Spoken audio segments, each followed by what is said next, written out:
A ver, adelante aquí.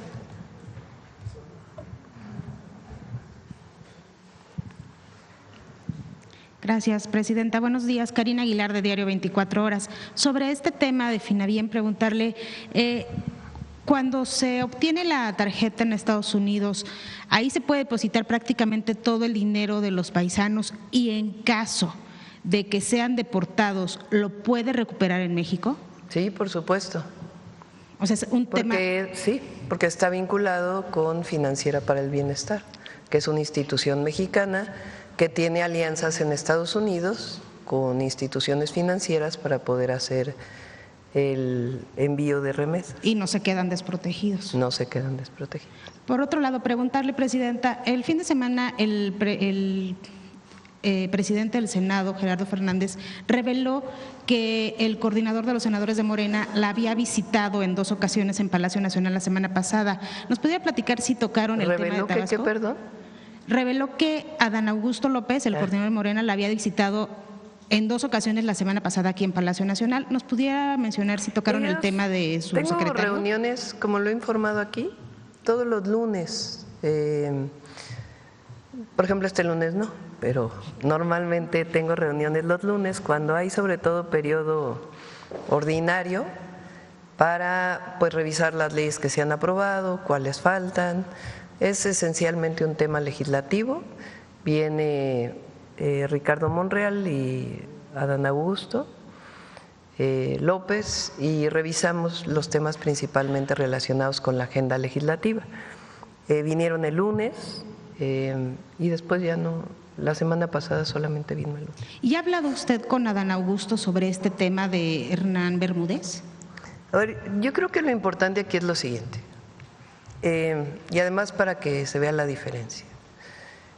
En este caso, esta persona que fue secretario de Seguridad Pública del Estado de Tabasco es investigado y tiene una orden de aprehensión por la Fiscalía General de la República. Muy distinto a otros casos donde, por ejemplo, García Luna fue en Estados Unidos. Aquí de inmediato, cuando hubo conocimiento de vínculos, se abre la carpeta de investigación y la orden de aprehensión. Eso es lo primero, y hay una diferencia. Segundo, aquí no se cubre a nadie. Si la Fiscalía tiene contra alguien, que sea militante de Morena o no, alguna evidencia, adelante, que continúe la investigación.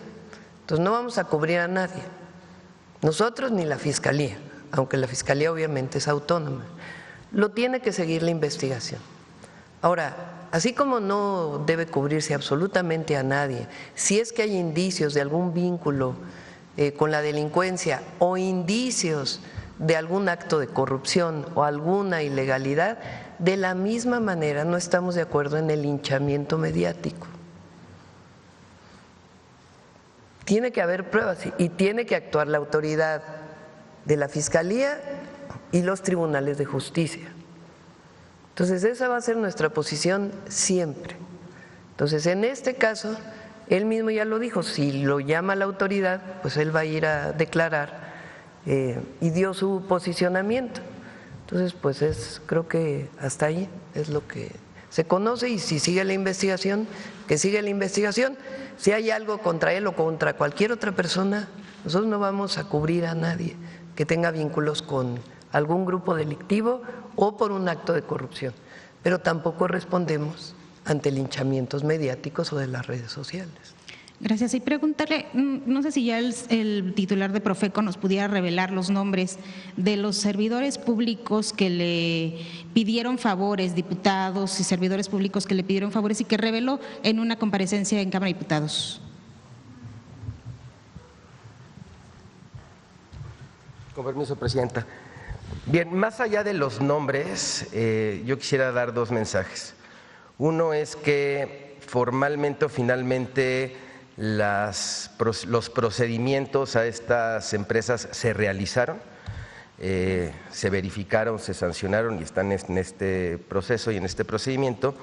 Y 2, encontramos en la gran mayoría de los legisladores mucha sensibilidad y nos van a ayudar en particular a mejorar muchas cosas para atender a personas consumidoras.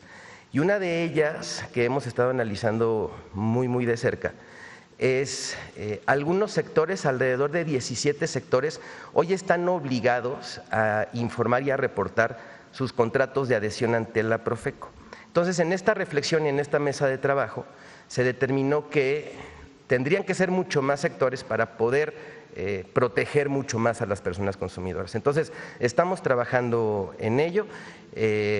Lo que nos dijo la presidenta es todo conforme a la ley, todo conforme a derecho, y nosotros seguimos haciendo nuestro trabajo. Muchas gracias, presidenta. Y gracias. Y por último, preguntarle a la secretaria Citlali Hernández si la mayoría de las mujeres o qué porcentaje de las mujeres que llegan a estos centros libres son mujeres violentadas o son mujeres que quieren salir adelante y aprender algún oficio y demás. Por favor.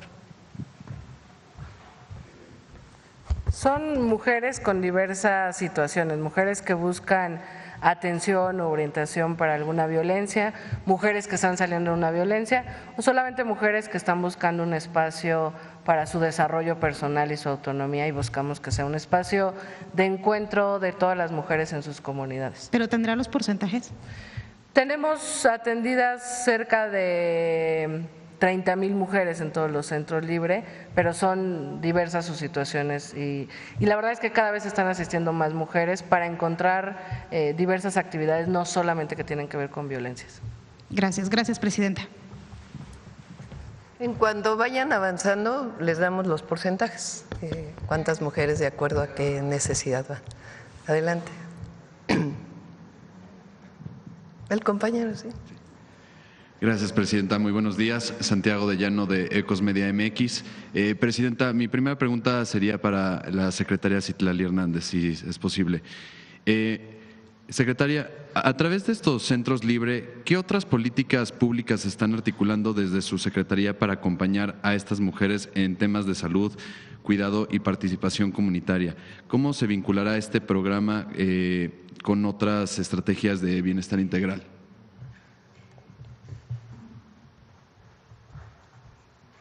Sí, como lo decía hace un momento, ya están en operación estos centros libres y estamos dialogando con distintas secretarías del Gobierno de México justamente para que este espacio otorgue una serie de servicios que garanticen los derechos de las mujeres, por ejemplo, con el sector salud, que cada cierto tiempo pueda haber algunos módulos de salud para las mujeres. Este es, digamos, el inicio de la operación con estos servicios, atención y prevención de las violencias y actividades para el desarrollo personal, pero la idea es que sea un espacio donde las mujeres encuentren los diversos servicios y acciones de bienestar del Gobierno de México. Gracias, secretaria. Presidenta, ¿qué opina de las declaraciones del Departamento de Estado de Estados Unidos en relación a no opinar sobre las elecciones democráticas que se lleven a cabo en otros países? Esto porque ya ha habido reuniones del embajador de Estados Unidos en México con personajes de la oposición que están formando nuevos partidos. Y yo creo que hasta ahora el embajador de Estados Unidos en México ha sido respetuoso, tiene buena comunicación con el Gobierno de México, en distintos momentos ha aclarado temas importantes que habían salido en los medios de comunicación, como por ejemplo el famoso tema de las visas, de que si había una lista de personajes políticos a los que se les iba a quitar las visas. Claramente la embajada dijo no hay ninguna lista y no hay nada que tenga que ver con eso, y algunos otros temas. Entonces no, pues un embajador tiene necesariamente que tener una tarea de vínculo entre en este caso el Gobierno de Estados Unidos y el Gobierno de México. Es el representante del Gobierno de Estados Unidos en México y hasta ahora pues ha sido respetuoso. Y ya por último, presidenta, ¿qué opinión tiene de que el gobierno del presidente Donald Trump tome represalias contra aerolíneas mexicanas luego de que el gobierno de México supuestamente obligó a las líneas aéreas de carga estadounidenses a que dejaran de utilizar el Aeropuerto Internacional de la Ciudad de México y que ya incluso personajes de la oposición mencionan que es debido a la terquedad de que el AIFA tenga vuelos? Fue un comunicado de la Secretaría de Transporte del Gobierno de Estados Unidos. Todavía no hemos sido notificados formalmente. Fue una declaración, parece que van a notificar en esta semana y hay que ver exactamente a qué se refiere. Ahora, México es soberano, eso es lo primero. Hay desde 2014, fíjense, 2014, todavía no gobernaba el presidente López Obrador, hubo una publicación de la saturación del Aeropuerto Internacional Benito Juárez de la Ciudad de México, desde 2014. De hecho, es parte de la justificación de la construcción del aeropuerto en Texcoco. Pero es evidente, o era evidente, que el Aeropuerto Internacional de la Ciudad de México tenía una saturación muy alta en número de vuelos de pasajeros y también de carga. Esta saturación pues ya llegaba a niveles de riesgo, digamos, en términos de su propia operación. Entonces, en la época de Fox, luego de Calderón y luego de Peña, lo que querían era cerrar el Aeropuerto Internacional de la Ciudad de México y construir un aeropuerto en Texcoco. Cuando llega el presidente López Obrador, bueno, desde que fue jefe de gobierno, a mí me tocó porque fui secretaria de Medio Ambiente, nos opusimos a que se cerrara el Aeropuerto Internacional de la Ciudad de México y se construyera el aeropuerto en Texcoco. Eso fue, lo primero fue idea de Fox, de hacer eso. ¿Qué ocurrió en aquella época? Pues querían hacerlo no solamente en la zona federal de Texcoco, sino comprarle tierras a ejidatarios de distintos ejidos. En el caso de Atenco se manifestaron en contra una buena parte de los ejidatarios y posteriormente cuando llega Peña al gobierno del Estado de México viene una represión muy cruenta, en realidad porque querían que se hiciera el aeropuerto en Texcoco, incluso en terrenos ejidales. Llegó a ofrecerse el metro cuadrado en 7 pesos en aquella época. El entonces jefe de gobierno, Andrés Manuel López Obrador, y quienes participábamos en su gabinete, era yo secretaria de Medio Ambiente, dimos los argumentos de por qué un aeropuerto en Texcoco no era una buena idea. Científicos, argumentos científicos, que tienen que ver con el tipo de suelo, un suelo arcilloso, con hundimientos por la sobreexplotación del acuífero en esa zona y un suelo arcilloso que tiene muchísimos problemas para poder construir ahí las pistas. Un suelo arcilloso es barro. El barro cuando se seca pues es como polvo y cuando se humedece pues es como una plastilina y entonces aumenta su volumen y disminuye cuando se seca. Ese tipo de suelo pues tiene características especiales y no es precisamente el mejor suelo para hacer una pista. Pero además dimos argumentos de que en esa zona pues era la zona principal de descarga de aguas de la Ciudad de México, un reservorio muy importante principalmente para la contención de avenidas de agua y no inundaciones en la Ciudad de México y el Estado de México. Segundo, un reservorio muy importante de hábitat y de ecosistemas. Y tercero, pues les muestro una foto de cómo está ahorita el parque de Texcoco, nada más para que vean lo que hubiera tenido que ocurrir. O sea, ahí es donde se quería construir el aeropuerto. Hoy pues es un lago, como siempre se dijo. Sería un problema construir ahí un aeropuerto. Entonces, la primera opción era utilizar además de los terrenos federales de ejidatarios y hubo un conflicto social muy fuerte que derivó en una cruenta represión.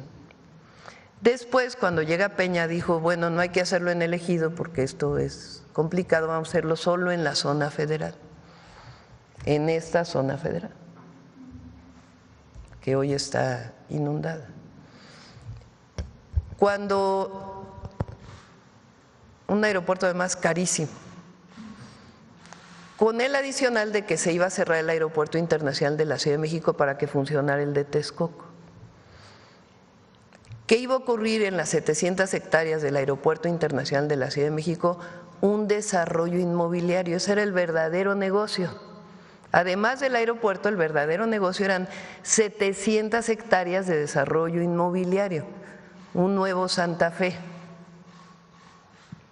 Ese era el objetivo, así estaba planeado, ya tenían prácticamente visto a quién le iban a vender los predios del actual Aeropuerto Internacional de la Ciudad de México, con las implicaciones que tenía para la ciudad en términos de pérdida de empleos y otras problemáticas. Bueno, cuando gana el presidente López Obrador, hace una votación en todo el país, preguntando a la gente si se seguía con el proyecto del aeropuerto en Texcoco o la otra opción era construir un nuevo aeropuerto en Santa Lucía, en donde había una base aérea militar, y poder mantener los dos aeropuertos, el de la Ciudad de México y el de Santa Lucía.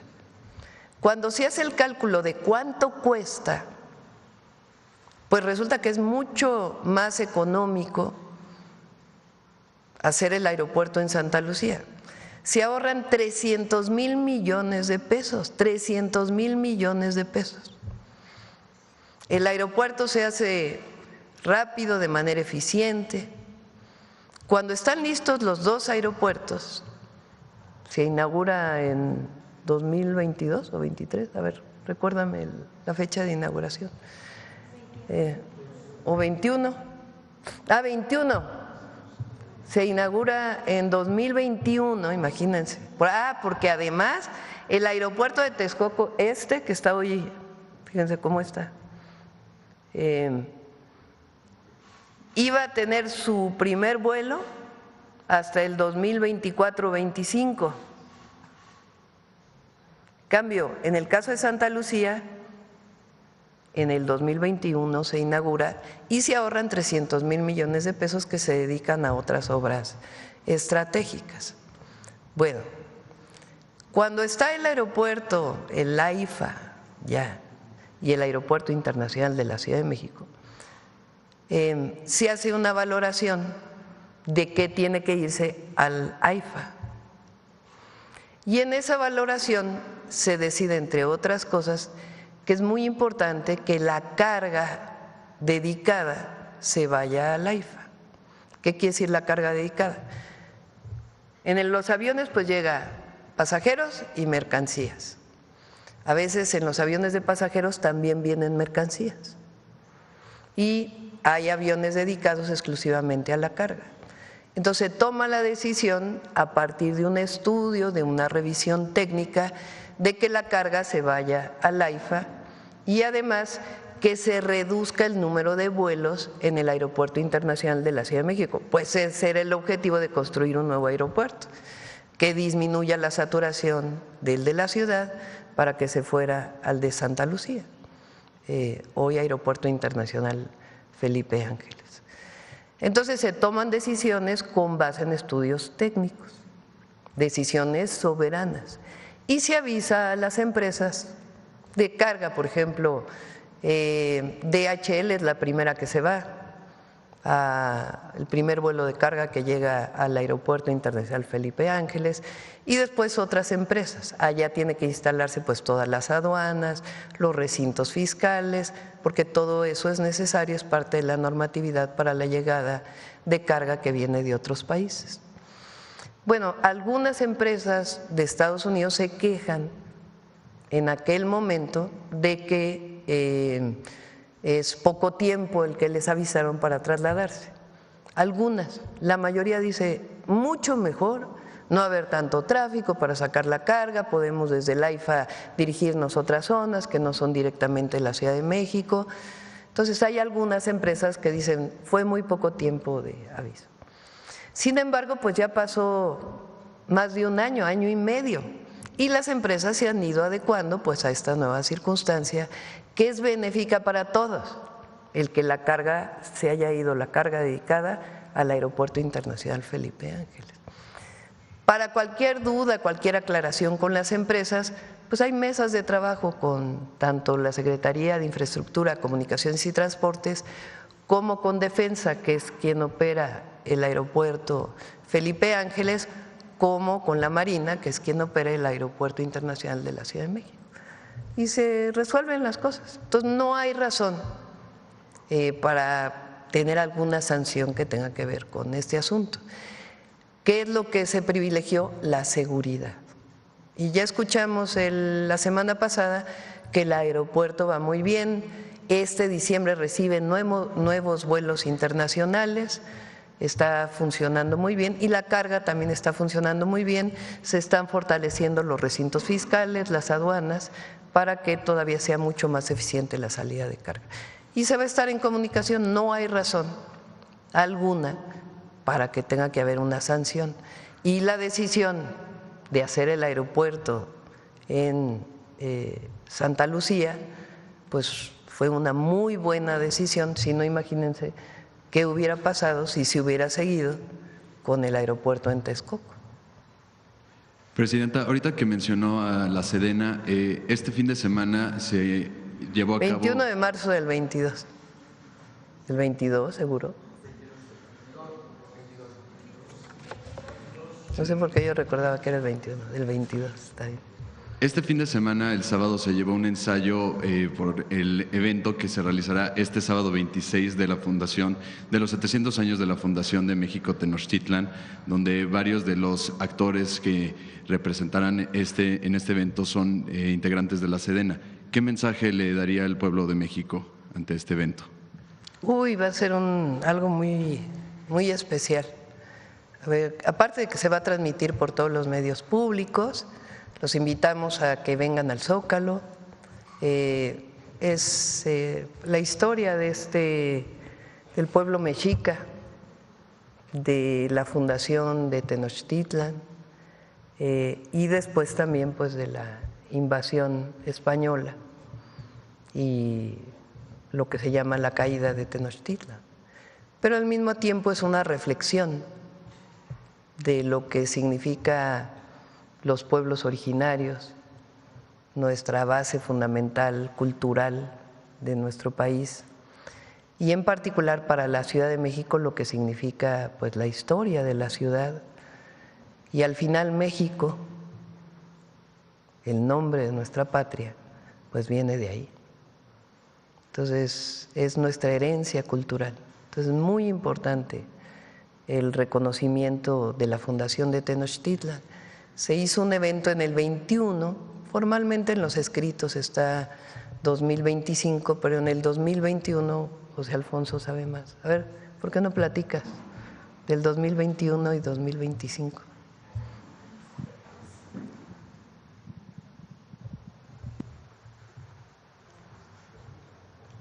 Gracias. Presidenta, con su venia. Sí, en el 2021 en efecto, se hizo una conmemoración en relación a la Fundación de México.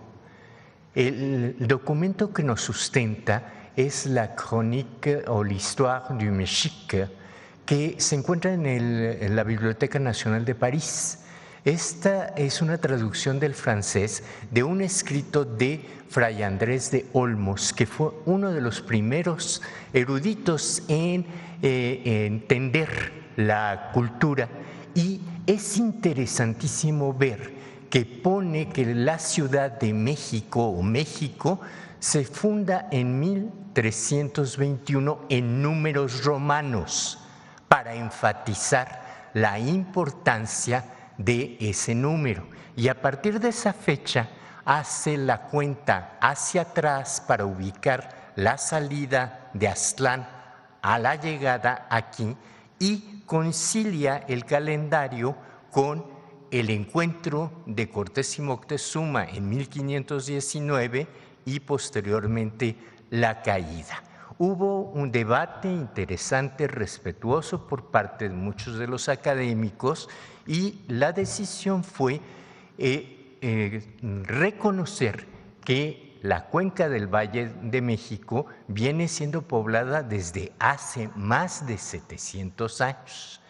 Ahora lo que estamos conmemorando es un hecho cósmico puntual que se viene repitiendo desde hace muchísimos años y por lo menos 50 años de participación de grupos mexicaneros, danzantes, etcétera, los 26 de julio en la Plaza de la Constitución, y constituye el segundo paso cenital del Sol. Y este paso cenital del Sol es, según lo hemos analizado, el portento, es decir, el águila es el Sol que desciende sobre la nopalera. En la nopalera está el corazón de Copili y en lugar de serpiente tiene el glifo de la guerra sagrada. Y esta figura mítica está impresa, lo han visto ustedes ahora en las reproducciones que están en el Zócalo, en lo que se llama el Teocalli de la guerra sagrada o de la fundación, porque tiene en la parte superior el glifo correspondiente a 1325. Eso es lo que estamos conmemorando, la fundación o el sembrado de la cultura mexica en el islote que posteriormente fue la gran ciudad de México, Tenochtitlan. Gracias.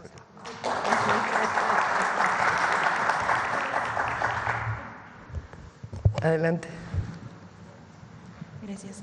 Buenos días, Presidenta. Julia Bonilla, del periódico La Razón. Nada más para complementar el tema de los aviones.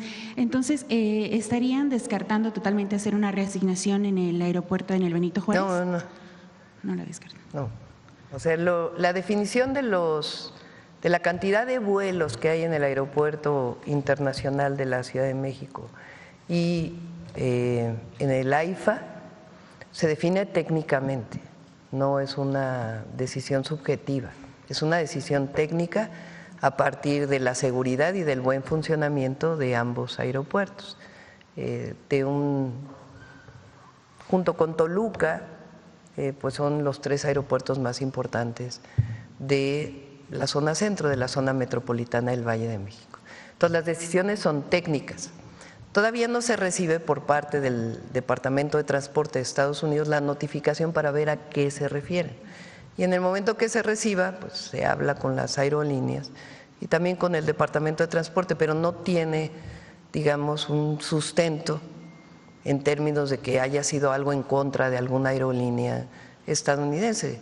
La decisión fue por seguridad y por la buena operación de los aeropuertos. Y cualquier cambio tiene que ser una decisión técnica, no puede ser una decisión así nada más. Pero además está funcionando bien y se van a hacer todavía más adecuaciones a las aduanas y los recintos fiscales en el caso del AIFA.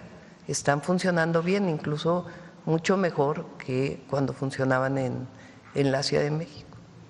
¿Tendrá indicadores sobre el tema de la saturación que se habría descongestionado? Sí, con gusto le pedimos al secretario de Transporte, al secretario de CICT, a Jesús Esteva, que pueda venir para dar todos los… Sacaron un comunicado el sábado o el domingo, dando toda la explicación, con fechas, etcétera.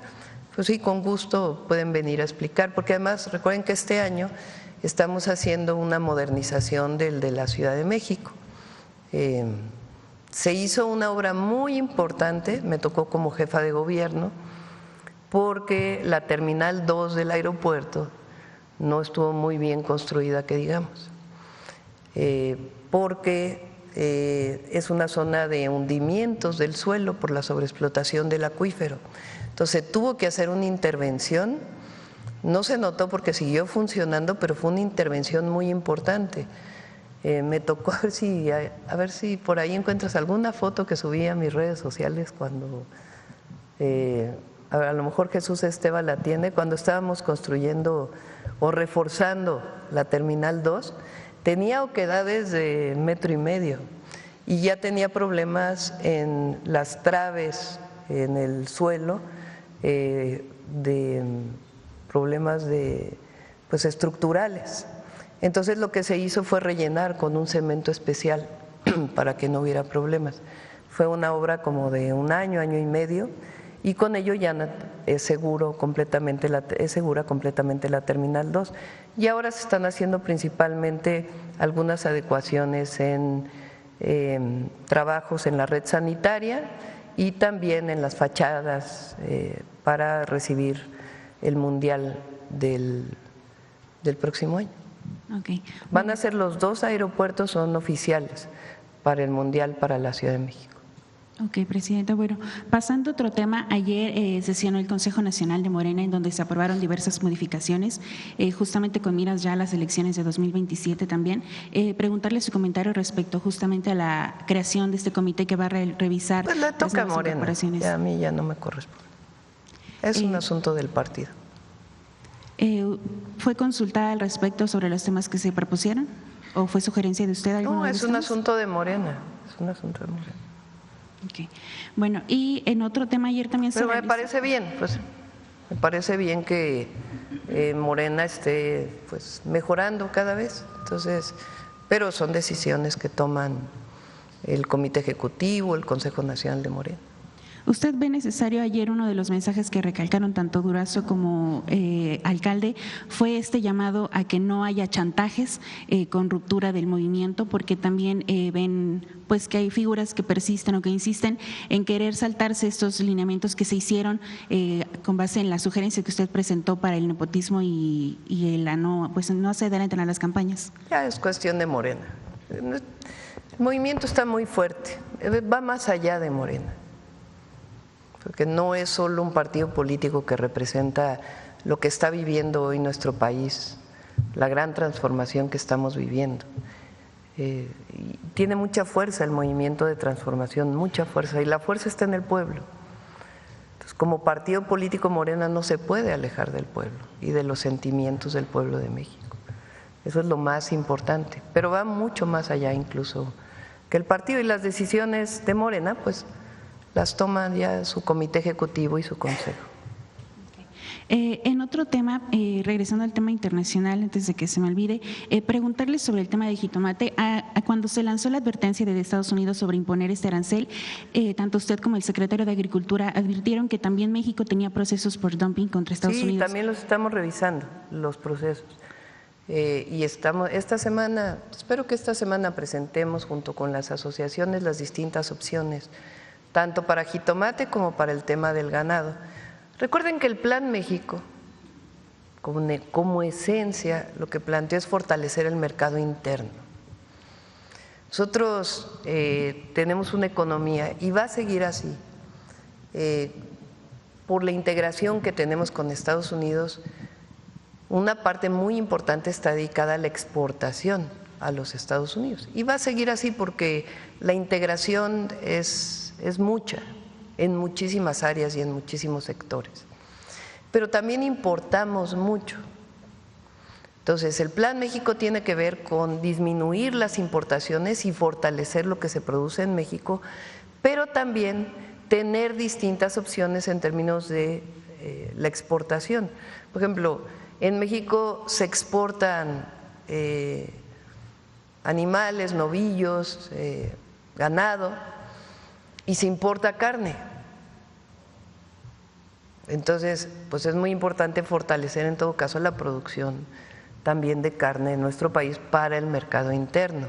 Y como ello, igual el jitomate, pues el jitomate es de exportación y no podríamos, digamos, consumir todo el jitomate que se exporta. Además, Estados Unidos, como lo dijimos, va a seguir importando jitomate mexicano porque no tiene capacidad de producción para poder producir el jitomate que se consume. Y además la calidad del jitomate, que durante años además pues se ha ido mejorando para las necesidades de exportación. Entonces no van a poder sustituir el jitomate mexicano, pero hay que dar otras opciones, sobre todo para los pequeños productores, de que puedan procesar el jitomate en México y también tener mercado interno. Todo ello es parte del plan. Entonces, pero todo está a revisión, todo. El objetivo nuestro, obviamente nosotros no queremos entrar en ninguna confrontación con el gobierno de Estados Unidos. No le conviene a nadie, tenemos que ser responsables en eso. También queremos que ellos respeten a México.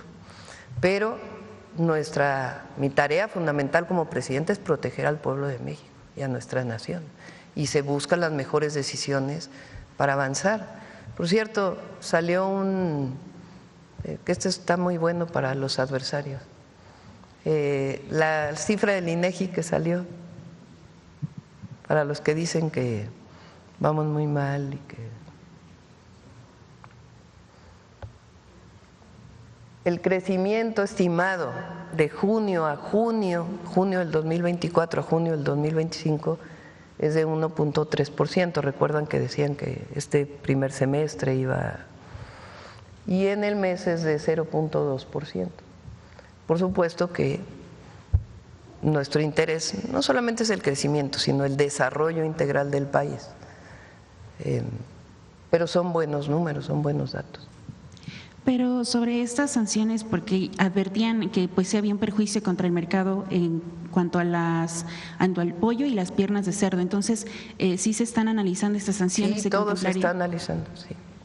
¿Y han entablado algún tipo de diálogo para obtener alguna aclaración o diálogo con Estados Unidos respecto a estas? Siempre hay diálogo.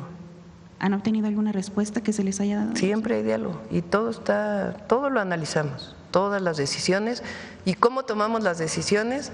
Pues lo mejor para el país, lo mejor para el pueblo y lo mejor también pues para que no se pierda ningún empleo. Entonces, pero todas las decisiones las analizamos todo el tiempo, y tengo reunión con Economía otra vez, con un equipo grande que analizamos siempre pues el tema de los aranceles, la relación con Estados Unidos, las reuniones que se tuvieron la semana pasada. Entonces, todas las decisiones las analizamos, sus pros, sus contras, y buscamos siempre lo mejor para el país. Ok, bueno, en otro tema, ayer se realizó una nueva marcha contra la gentrificación aquí en la Ciudad de México. Usted ya había adelantado que se estaba buscando un acercamiento por parte de la SEDATU con el gobierno capitalino, saber qué avances hay al respecto y si hay algún planteamiento para atender esta situación. Ya lo informó la jefa de gobierno, estuvo ahí en la presentación la SEDATU, porque se estuvo trabajando con ellos, nos pidieron apoyo y ahí estuvimos. Para las propuestas que hicieron para atender sobre todo la necesidad de vivienda y de los altos precios de la renta en la Ciudad de México. Ahí estuvo SEDATU. Por cierto, aprovecho para sobre el tema de la marcha de ayer. Hubo algunos actos con los que no estamos de acuerdo y no vamos a estar de acuerdo nunca. Un grupo muy pequeño de una de las manifestaciones entró a Ciudad Universitaria, rompió los vidrios de una librería y quemaron libros. Los únicos que han quemado libros en la historia son los fascistas. Entonces, por supuesto que puede haber una demanda legítima, pero quemar libros en una institución educativa, eso debe ser condenable totalmente. Los actos de violencia. Y segundo, ¿cómo que quemar libros? Eso no podemos solaparlo nadie en nuestro país. Lo único que muestra pues es una actitud, prácticas que solo pueden catalogarse como movimientos fascistas. ¿Y qué mensaje le da a los intolerantes? ¿Y qué mensaje le da a los pobladores que ayer durante la marcha pues manifestaron esta inquietud, sobre todo al sur de la capital, por el encarecimiento tanto de terrenos como de rentas? Hay una demanda legítima de incremento de las rentas en la Ciudad de México. Y la jefa de gobierno presentó 14 puntos, desde la construcción de vivienda en renta, la construcción de vivienda por parte de la Secretaría de Vivienda de la Ciudad de México para renta, que es una muy buena idea, hasta otros esquemas que eviten que aumenten las rentas más allá de la inflación, que ya estaba en la ley, pero que ahora pues están generando las condiciones para poder supervisar que en efecto no sea así. Entonces son varias propuestas de un plan integral que es muy bueno y que va a tener el apoyo del gobierno federal en lo que necesite. Ok, y por último, Presidenta, hace unos días publicamos en La Razón que de acuerdo con los informes de la Auditoría Superior de la Federación, hay más de 102,000 millones de pesos correspondientes a observaciones no aclaradas por diferentes entes, tanto a lo federal como en el gasto federalizado de los estados y los municipios. Son observaciones que vienen desde el inicio del siglo, que son básicamente, pues sí, más de 100,000 millones de pesos perdidos, o que no aclarados más bien. En este contexto, preguntarle su postura al respecto y si ve necesario legislar, justamente porque uno de los problemas que se advierten en este tema es que no hay plazos fijos justamente para que los entes, las secretarías, las dependencias, pues aclaren qué pasó con este dinero que se les observa por parte de la auditoría. Bueno, sí hay plazos. Viene primero una observación de la Auditoría Superior de la Federación y luego vienen tiempos para poder aclarar las observaciones que se hacen. Si al final la auditoría considera que no fueron saldadas las observaciones, pues presenta tanto sanciones administrativas como incluso penales, denuncias en la Fiscalía. Entonces, no sé a qué se refieran en particular en los tiempos, pero he sido servidora pública en varios periodos de mi vida y cuando hay observaciones de la auditoría, uno tiene la obligación de responder en cierto tiempo, después viene un proceso para poder ver si realmente las observaciones fueron saldadas o no, y después de cierto periodo pues vienen las sanciones. Y también el funcionario público tiene derecho también a defenderse en ese proceso, pero hay tiempos, no sé si exactamente a qué se refieran con fortalecer esos tiempos o no. Y normalmente, como lo he explicado aquí, vienen observaciones y viene un periodo pues para solventarlas, porque muchas veces son observaciones normativas, que a lo mejor no se cumplió una norma, no se cumplió otra norma y no necesariamente tienen que ver con daño patrimonial. Pero bueno, los tiempos a lo que se refiere son el plazo justamente que se abre después de la aclaración y que finalmente pues termina en que si no se aclara pues el dinero queda ahí como perdido, porque estos más de 100,000 millones de pesos pues vienen de cuentas. No, pero la ley es muy clara, si no se solventa la observación se va o al Tribunal de Justicia Administrativa, que tiene después en fin, al tribunal que tiene que seguir la sanción y también se presenta en su caso denuncia penal. Entonces no es que queden perdidos, sino que quedan en denuncia y ahí el funcionario o el que haya sido funcionario público debe devolver los recursos o si no, pues hay delito penal. ¿Sugeriría algún mecanismo, alguna modificación para robustecer el tema de las auditorías, sobre todo el de aclaración, porque finalmente pues se sigue perdiendo dinero? Pues que lo revise Raquel Buenrostro, que ella nos informe. Gracias, Presidenta. Sí. A ver, por acá, a ver acá. Buenas tardes, presidente. Buenos días, perdón. Buenos días. Julio Mar Gómez, Medios del Pacífico. Presidenta, es algo importante las mujeres hoy en la actualidad y en el Diario Oficial de la Federación pues ya salió el decreto sobre el himno, el reconocimiento de las mujeres del himno nacional y quisiera preguntarle a la secretaria Citlali si nos puede dar mayor mensaje a lo que se refiere este cambio.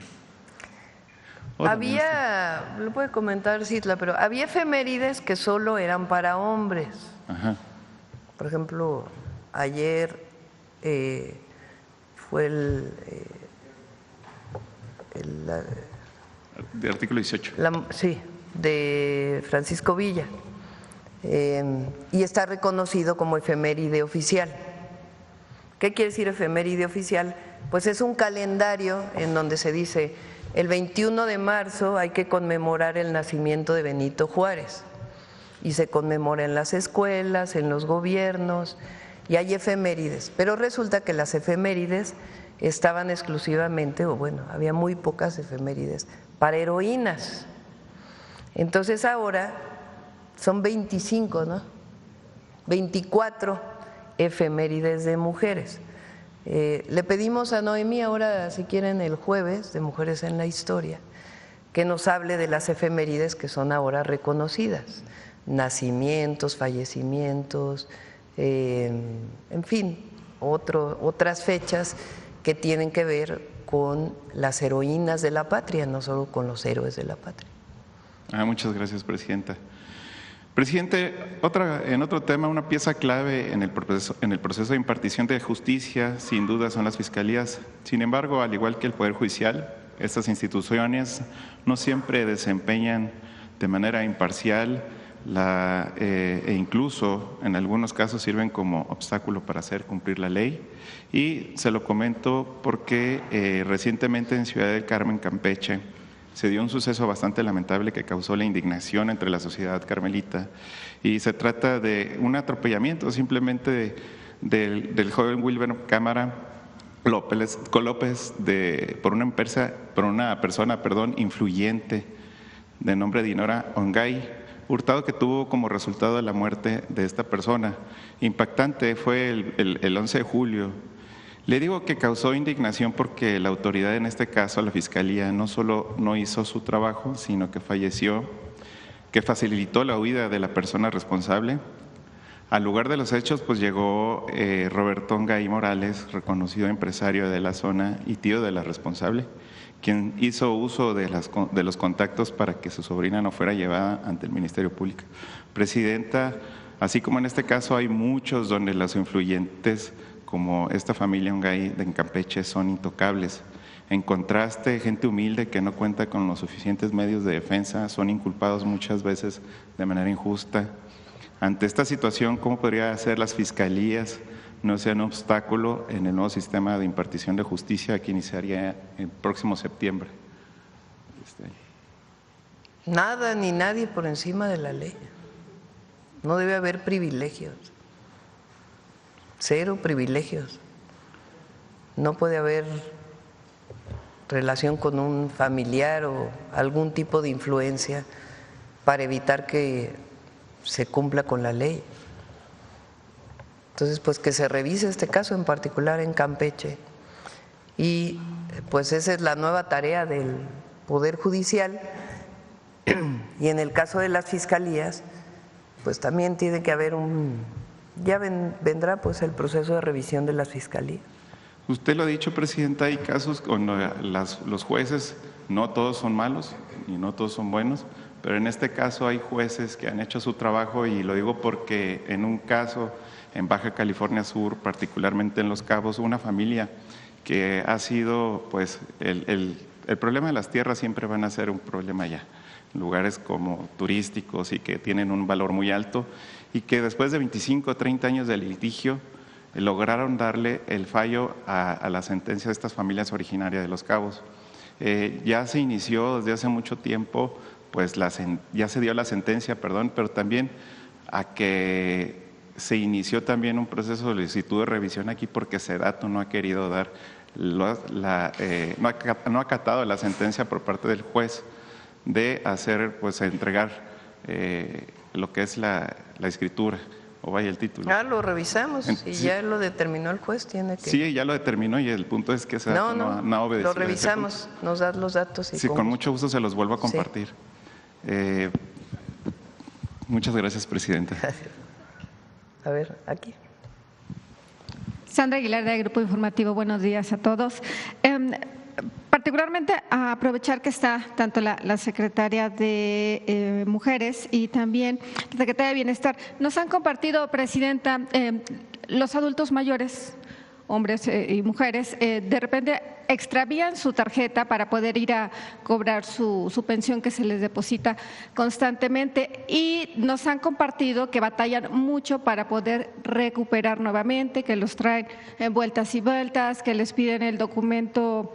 Hay un documento que les entregan al momento también de que firman ellos como un acuerdo, es un documento y muchos de ellos no lo tienen extraviado. Entonces, compartirle que sí están batallando y necesitan ellos acudir directamente a la sucursal.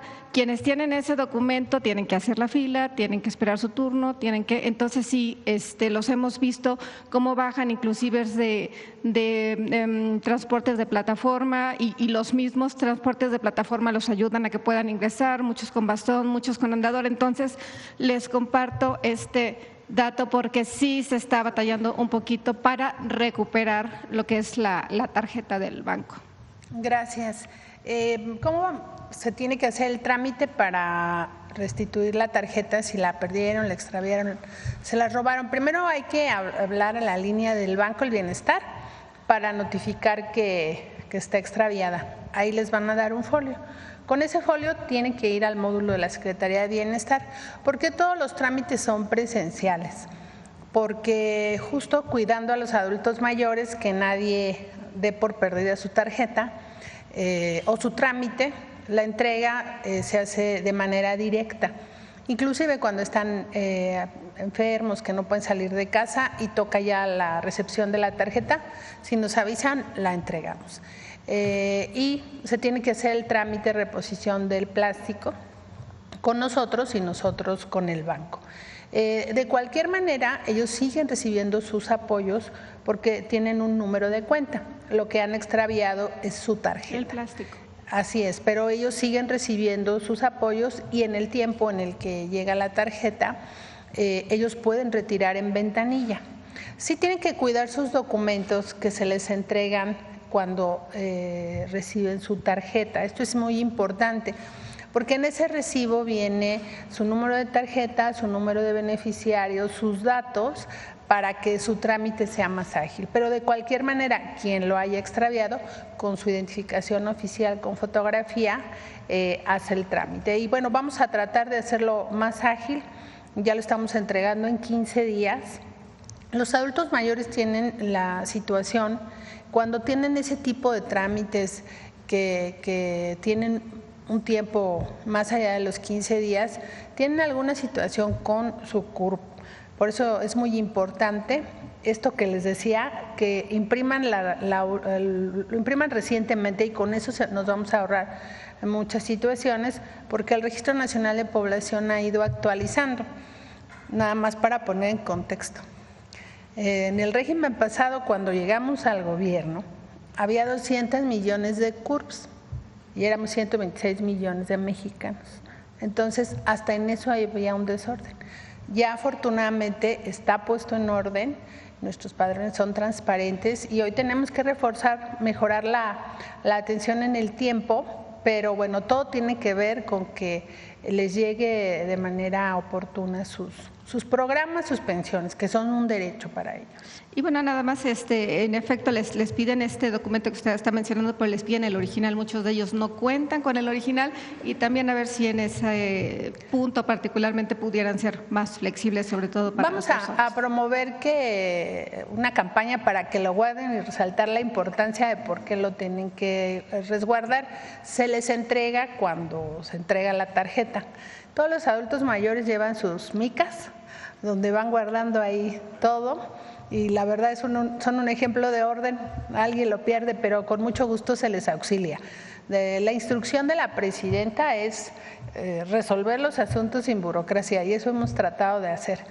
Nosotros no hacemos trámites digitales porque tenemos desarrollada la tecnología, pero los adultos mayores sería una brecha para ellos del acceso. Entonces, además los puntos de registro se vuelven puntos de encuentro para ellos. Los adultos mayores son una potencia de la población, de la comunidad, entonces hay que, en medida de lo que más puedan ellos estar activos en la sociedad, es bueno para ellos y para nosotros. Le agradezco, secretaria. Y bueno, aprovechar que está la secretaria, insisto, de las mujeres, preguntarle cuáles son las solicitudes o los servicios que más han solicitado las mujeres que se han acercado a estos centros libres, compartir también si el tema particularmente era la falta de la denuncia ante algún tema de violencia. En ese sentido, saber si se ha avanzado pues en estos meses y con estos centros que ya se han aperturado a la fecha.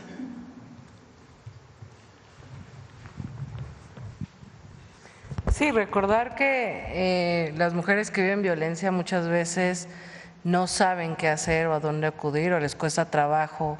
Entonces, en estos centros hay orientación psicológica y jurídica, que es como el primer acercamiento y que va dotando de cierta confianza a las mujeres para denunciar. También hay centros de justicia donde las mujeres suelen acudir ya a un acompañamiento más de denuncia, y yo estoy convencida que por la confianza que la presidenta le ha dado a las mujeres en términos de que no están solas, de que las reformas que se han aprobado obligan a todas las autoridades a transformar pues su actuación respecto a la atención a las violencias, las mujeres estarán denunciando más. Hemos estado acompañando en la Secretaría de las Mujeres, y en estos centros libres son el primer contacto, digamos, de mujeres que empiezan a dialogar su violencia o a encontrar alguna respuesta, y que son canalizadas de distintas formas, además de algunas otras, digamos, vehículos por donde están muchas mujeres denunciando, como la línea telefónica que en su momento también presentamos, pero bueno, son el primer acercamiento y el primer contacto. Gracias, secretaria. Presidenta, en el estado de Hidalgo, aquí se ha denunciado en varias ocasiones la preocupación por parte del municipio de Valle de Pan y del municipio de Emiliano Zapata, esto por la llegada de esta planta o de esta empresa Time Ceramics, en donde pues más allá de que sí se les ha dado el apoyo, han estado el gobierno y las instancias correspondientes cercanas a los pobladores que han, insisto, alzado la voz desde este estado. Pues bueno, se sabe que actualmente pues ya esta empresa está pagando las cuotas sindicales a lo que se conoce como la CATEM. En ese sentido, presidenta, ellos piden que no los abandone, saber si la Conagua sabe precisamente de este problema hídrico que existe pues en este estado y específicamente en este lugar, y ellos están pidiendo pues que no los dejen solos, que la Conagua esté enterado de todo lo que están haciendo ahí, y pues bueno, saber si en el tema también del suelo agrícola en esta zona la secretaría correspondiente también tiene conocimiento de pues si bien es cierto, vienen nuevos empleos, pero también que no se deje a un lado este tema particularmente. Cuando hay una empresa que quiere construir en un suelo que es agrícola, el municipio tiene que darle el cambio de uso de suelo. En la Ciudad de México este cambio de uso de suelo lo da el Congreso, pero en general en los municipios el cabildo decide si hay un cambio o no de uso de suelo. Para poder ocupar agua que tenía un derecho agrícola, que además no pagan derechos, o sea, no hay pago en el caso del riego agrícola, tiene que ir a Conagua a cambiar el uso, si pasa de agrícola a industrial, necesariamente. De hecho, esta puesta en orden de todas las concesiones de agua ha pasado por ahí. Muchos usos agrícolas que ya no son agrícolas, son urbanos, son industriales, tienen que ponerse en orden y tienen que pagar. Cuando se instaló esta empresa, todavía fue al final del gobierno del presidente López Obrador, y incluso me lo preguntó en el periodo de transición, que cómo veíamos, y los dos coincidimos en que pues tenían que hablar con la comunidad para ver si aceptaba que se pusiera la empresa, y además pues que el agua sirviera para, primero que nada, dar agua a la gente, y después ya para el uso industrial, además de todas las normas que tenía que cubrir. Entonces le pido a Conagua que le dé seguimiento a ver exactamente qué pasó y si se está cumpliendo con todo. Finalmente, presidente, el día de ayer, en efecto, al Consejo de Morena, pues llegaron algunos gobernadores, los consejeros, y pues el mensaje, más allá de todo lo que se vivió, de este caos que se vivió desde inclusive antes de que iniciara este consejo, pues bueno, es el mensaje de unidad para dejar pues atrás todas las especulaciones de división, y bueno, se convoca sí o sí a trabajar para robustecer el movimiento rumbo, en efecto, al 2027. ¿Cuál es su opinión, presidenta, usted que viene precisamente de este movimiento? ¿Cuál es la opinión que tiene una vez que ha finalizado pues nuevamente esta unión del Movimiento de Regeneración Nacional? Sería todo de mi parte. Gracias. Como decía, es muy fuerte el Movimiento de Transformación, mucho más fuerte que los 3 partidos políticos que apoyan y que Morena, que es pues el partido más importante donde surge el Movimiento de Transformación. mucho más que eso. Y lo veo cuando salgo. La gente está contenta. Hay problemas, sí hay problemas en el país, por supuesto, pero la gente está contenta con la transformación en México, no quiere regresar al pasado de corrupción y privilegios. Eso se muestra no solamente en la gente, en el cariño, en el recibimiento, sino también en las encuestas. Entonces, y repito, Morena pues no debe de alejarse de ese sentimiento y de los principios y de las causas, porque nosotros no llegamos al gobierno impuestos por una élite o por una persona. Nosotros representamos un movimiento social y eso no se nos debe olvidar nunca. Por eso la cercanía con el pueblo es obligación y responsabilidad. Bueno, ¿quién más? A ver, aquí nada más para finalizar.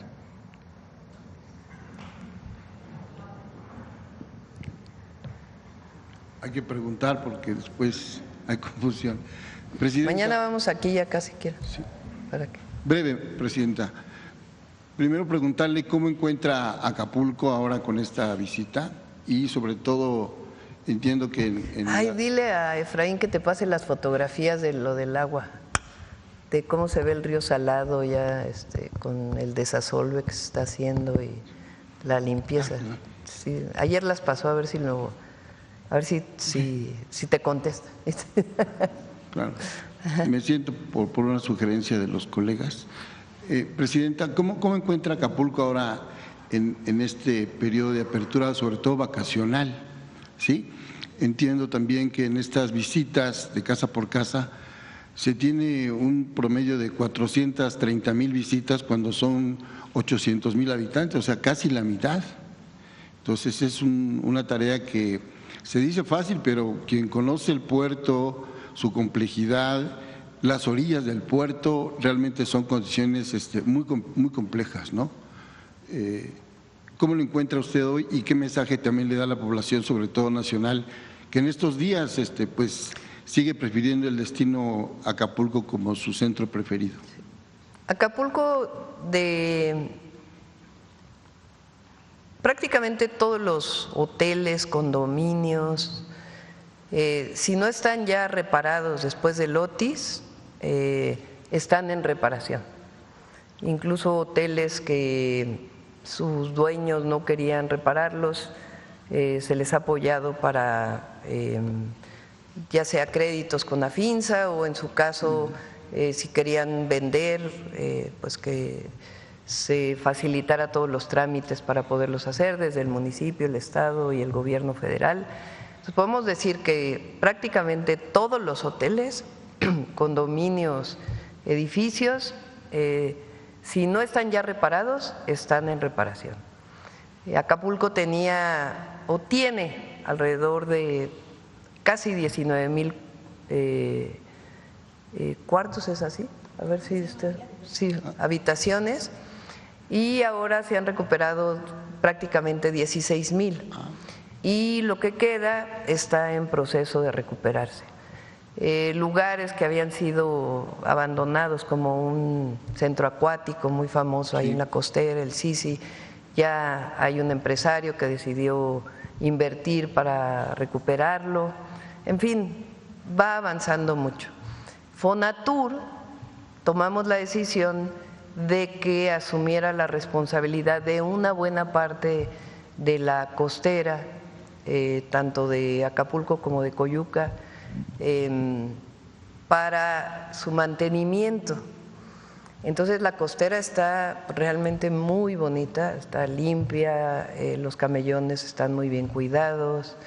Se hizo una intervención muy importante pues por parte de Bienestar para todas las viviendas, se está trabajando para hacer senderos seguros en las colonias, en la Colosio, en Renacimiento. Después llegó el John, tuvo muchas afectaciones y prácticamente se está recuperando. Y a ver si están por ahí las fotos, porque pueden ver se decidió hacer una inversión en los siguientes años de cerca de 7,000 millones de pesos para poder recuperar plantas de tratamiento, sistemas de distribución de agua potable, plantas de bombeo, desasolve de ríos, de arroyos, reubicación de viviendas. Entonces es una inversión muy importante. Y en términos de los eventos que hay en Acapulco, pues están los mejores eventos, está recuperando su vida de manera muy importante, así que vayan a Acapulco, porque la van a pasar bien. Gracias, presidenta. Y además el pueblo de Guerrero es excepcional. Sí.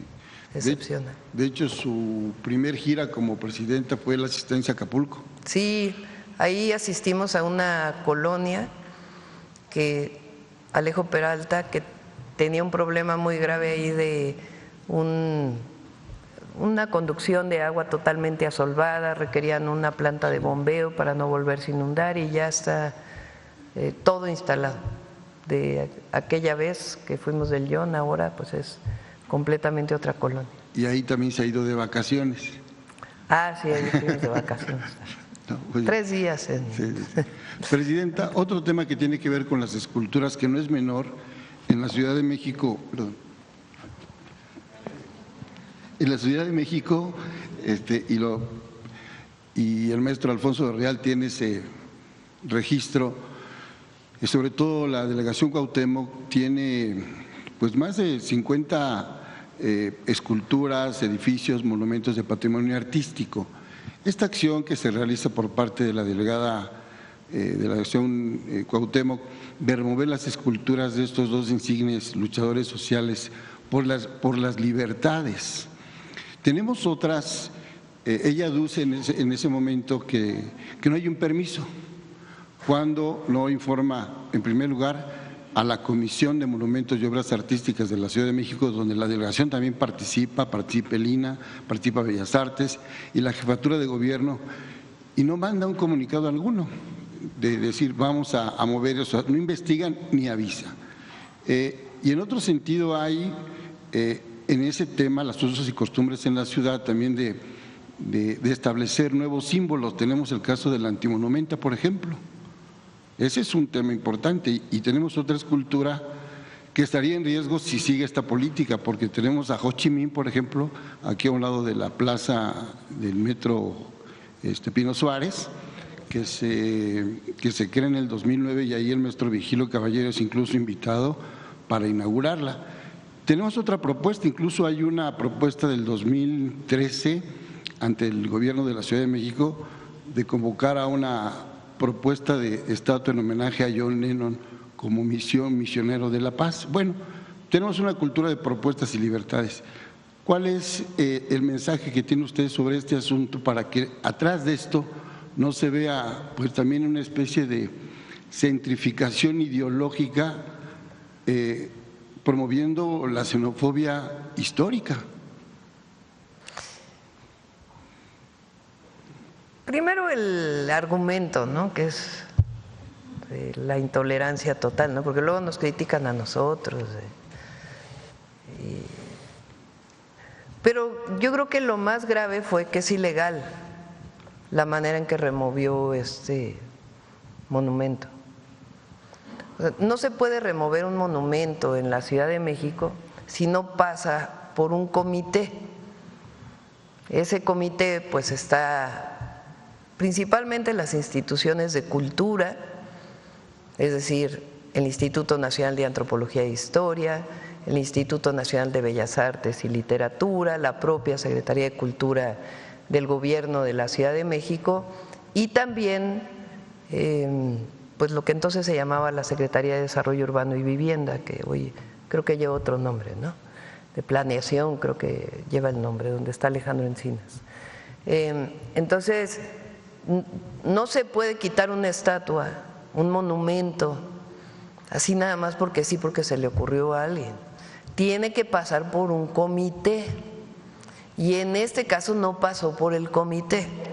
Y el argumento, primero, es de una intolerancia tremenda y segundo, pues también muy hipócrita, ¿no?, porque ya después se vio que ella estuvo también en Cuba de vacaciones, o sea, si hubiera estado tan en contra, pues no se hubiera ido ahí de vacaciones, ¿no? Pero más allá de eso, el viernes la secretaria de Cultura, Claudia Curiel, en coordinación con el gobierno de la Ciudad de México, envió un oficio diciendo, a ver, lo que no puede, porque además ya dijo que iba a subastar o no sé qué cosa, sí, el monumento, eso sí boletos, sería daño patrimonial. A través de boletos. Entonces, lo que se pidió ya en coordinación con el gobierno de la ciudad, con la jefa de gobierno, con Clara Brugada y su secretaría de Cultura, pues es que entregue el monumento y que se reubique en otro lugar para que pues ya resolver de esa manera. Lo cierto es que se retiró pues de una manera ilegal. Presidenta, digo nada más para cerrar este ciclo y con esto concluyo, en este tipo de manifestaciones culturales que son amplias, históricas, que nos llevan a relaciones internacionales. Digo, aquí tenemos muchísimas esculturas, por ejemplo, de Gandhi, ¿no? Y tenemos a grandes escritores, músicos, en toda la ciudad. Tiene que haber argumentos, porque sí, yo puse de ejemplo lo que nosotros hicimos. Cuando fui jefa de gobierno, nosotros movimos la estatua de Colón, sí, con un argumento, que es que nos lo pidieron los pueblos originarios, porque Colón, pues en realidad el hacer una oda a Colón en ese lugar en donde estaba, lo consideraban los pueblos originarios como una afrenta. Entonces, ¿pero qué fue lo que se hizo? Se pasó por el comité, se dieron los argumentos y entonces se tomó la decisión de reubicar esa estatua. Ahí iba a estar la joven de Amajac, pero llegaron los colectivos de mujeres sí, y pusieron la glorieta de la mujer en lucha, se llama, ¿no? Sí, y se quedó ahí ese monumento y la joven de Amajac se puso a un lado. Pero fíjense, es incluso pues un movimiento social. Hay muchos antimonumentos que se llaman en la Ciudad de México, que no son oficiales, sino que son colectivos que ponen ahí sus monumentos. En este caso, más allá de cualquier tema donde ella pudiera no estar de acuerdo, tendría que haber pasado por un comité. No puedes tú llegar y retirar un monumento, que además pues nosotros estamos de acuerdo con que estuviera ese monumento ahí. Pero más allá de hecho, si ella como alcaldesa no quería que el monumento, no tiene atribuciones para retirarlo, tiene que solicitar al comité, porque como bien dices, pues hay un asunto histórico de reconocimiento y el comité valora si debe permanecer o no debe permanecer ahí a solicitud de una autoridad o de un ciudadano. ¿El comité tendría facultades para convocar una consulta y que se cerrara? Tiene facultades y ahí también está legislada la consulta en la Ciudad de México, también. Es todo por mi parte, gracias, sí, gracias. Presidente. Bueno, ya, vamos a humanismo mexicano. A ver, ¿no te mandaron Efraín? A ver, perdóname. No, es que, bueno, ese sí. Pero es que hay unos que es antes y después. Hay unas fotografías que están antes y después. Pero yo creo que el río Salado nunca había estado así.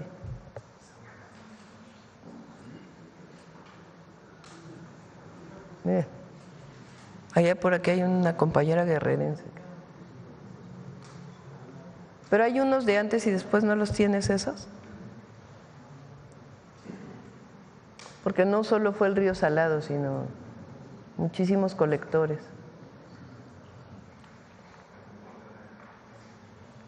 Es un trabajo de meses, desde el huracán John, cómo se fue recuperando el cauce del río. Y de sus taludes. Pero ahí, a ver, se las debo para mañana el antes y después, ahí te recuerdas porque sí es muy impresionante el trabajo que se ha estado haciendo. Bueno, vamos con humanismo mexicano, disculpe.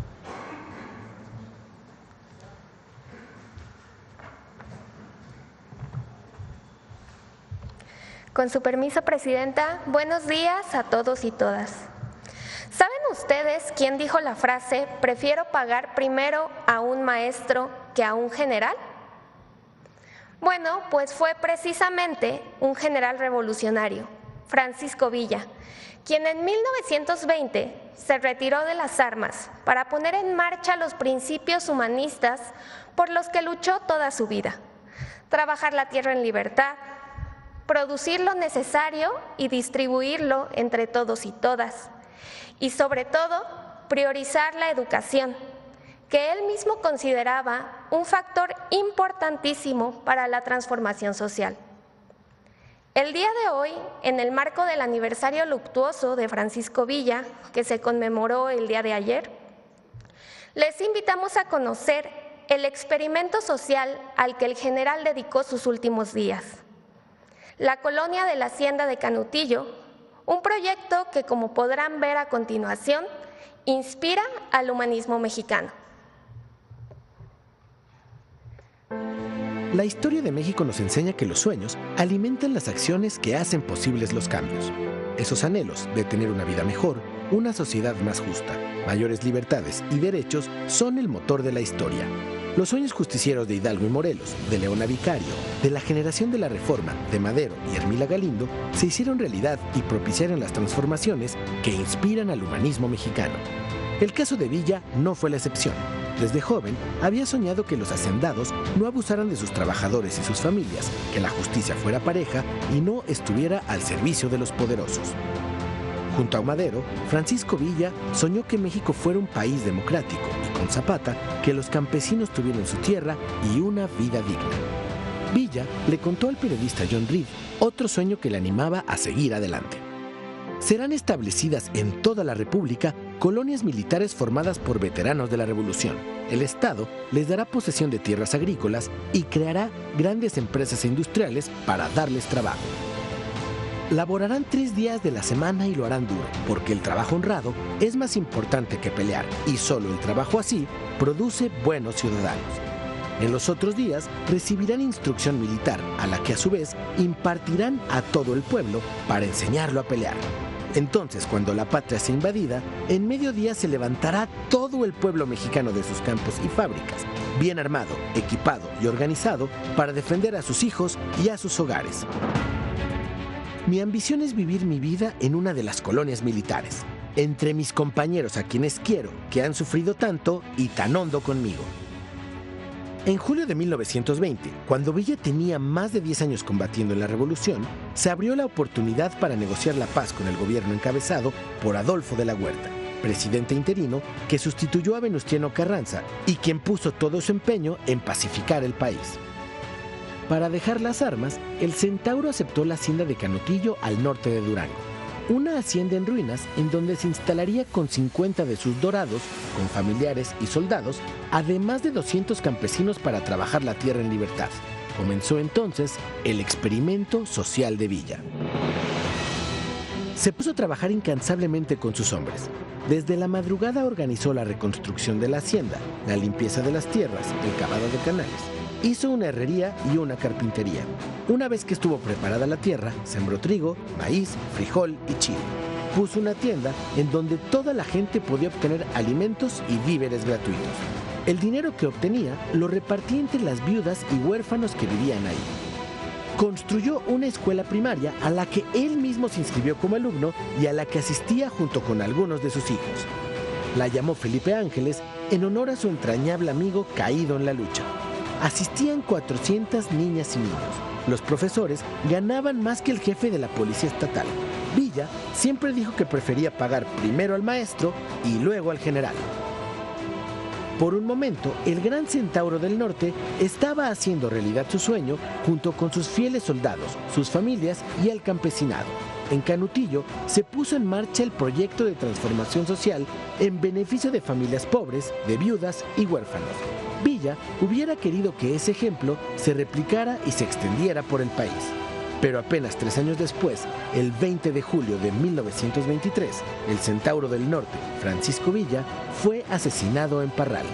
Fue un crimen de Estado que dejó trunco su sueño agrario. Sueños y realidades como ese experimento social y productivo villista alimentan el proyecto del humanismo mexicano. Son sueños que sobreviven a los grandes hombres que los soñaron, sueños que merecen contarse. Sueños que todavía pueden iluminar el camino para una sociedad más justa y humanista.